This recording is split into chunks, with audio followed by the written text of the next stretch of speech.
नमस्कार मेरे प्यारे बच्चों, श्री गणेश इंटर कॉलेज की ऑनलाइन क्लास में आपका हार्दिक स्वागत है। मैं राजकुमार बघेल प्रभात, बहुत बहुत स्वागत है आपका राजकुमार बघेल नदी मित्र यूट्यूब चैनल में। देखो, बोर्ड परीक्षाएं 24 तारीख से हैं। तो हाई स्कूल में हम सामाजिक विज्ञान पढ़ाते हैं, तो सामाजिक विज्ञान का पहला चैप्टर है यूरोप में राष्ट्रवाद। हम 10 दिन में आपका सब पूरी सामाजिक विज्ञान रिवीजन करवाएंगे, यूट्यूब पर वीडियो बनाएंगे, आप देखो। और इसमें देखो, पहला सवाल है यूरोप में राष्ट्रवाद में, राष्ट्रवाद के विकास में निम्नलिखित में से कौन सा तत्व सहायक होता है? पुनर्जागरण, रेनेसा, फ्रांसीसी क्रांति, धर्म सुधार आंदोलन, ये सभी। तो इसका सही आंसर आप लोग कौन सा लगा के आओगे? बोर्ड परीक्षा में आएगा आपके में, तो आप ये सभी लगा के आओगे। पुनर्जागरण युग का अभ्युदय किस देश में हुआ? तो यहाँ इटली में हुआ था। इटली की राजधानी रोम है और इटली भूमध्य सागर में बसा हुआ है। सवाल आएगा भूगोल में तो कर जाओगे। और इटली की ही सोनिया गांधी जी हैं, ठीक है। राष्ट्रवाद का प्रारंभ किस देश में हुआ था? तो राष्ट्रवाद का प्रारंभ हुआ था फ्रांस में और पुनर्जागरण का प्रारंभ हुआ था इटली में, ये ध्यान रखना। उसके बाद में यहाँ सवाल है, यंग इटली का संस्थापक कौन था? तो यंग इटली जो सोसाइटी थी उसका संस्थापक मैजनी था। ये 2010 में 20 में सवाल आ चुका है। और 1848 की फ्रांसीसी राज्य क्रांति के फलस्वरूप क्या हुआ था? तो यहाँ गणतंत्र की स्थापना हुई थी। फ्रांसीसी क्रांति कब हुई थी? तो 1789 में हुई थी। 1789 ऐसे याद रख लो। उसके बाद जर्मनी के एकीकरण में मुख्य भूमिका किसकी थी? तो जर्मनी के एकीकरण में मुख्य भूमिका ऑटो वॉन बिस्मार्क की थी। और भारत का बिस्मार्क सरदार वल्लभ भाई पटेल को कहा जाता है। इन्होंने ही 562 रियासतों का भारत में एकीकरण किया था, विलय किया था। और इसीलिए भारत का बिस्मार्क पूछ ले तो सवाल लगा के आओगे।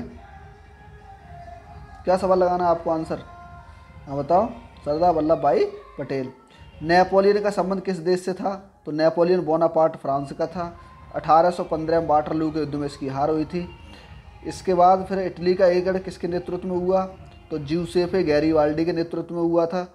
ये आप क्वेश्चन रट लेना, एक बार रिवीजन कर लेना, कान में लीड लगाओ और सुनते हुए बोर्ड सेंटर की ओर चले जाना, ठीक है। फ्रांस में गणतंत्र की स्थापना कब हुई थी?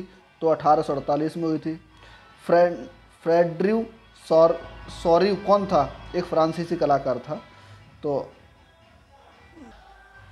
और उसके बाद है कुस्तुनतुनिया की संधि कब हुई थी? कुस्तुनतुनिया की संधि 1832 में हुई थी। 1832 में हुई थी।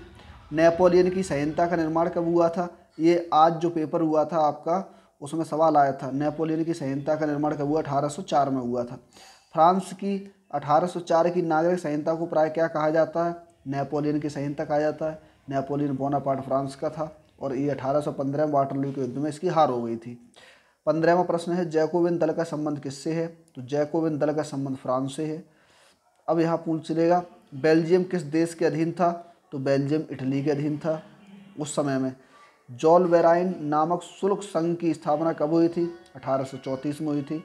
जर्मनी में राष्ट्र राज्य के निर्माण की प्रक्रिया का जनक कौन था? तो इसका सही आंसर ऑटो वॉन बिस्मार्क था।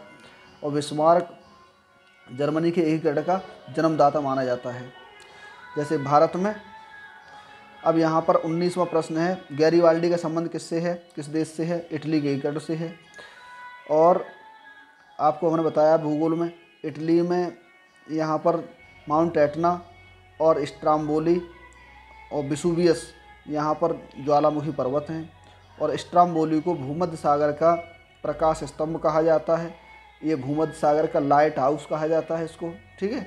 क्योंकि ये एक जो ज्वालामुखी है वो सक्रिय ज्वालामुखी, एक्टिव वोल्केनो है, ठीक है। तो ये 20 प्रश्न आपके हुए इतिहास के। मिलते हैं भारत में राष्ट्रवाद पाठ नंबर 2 में। तब तक इसको रिवीजन करो। जय हिंद, जय भारत।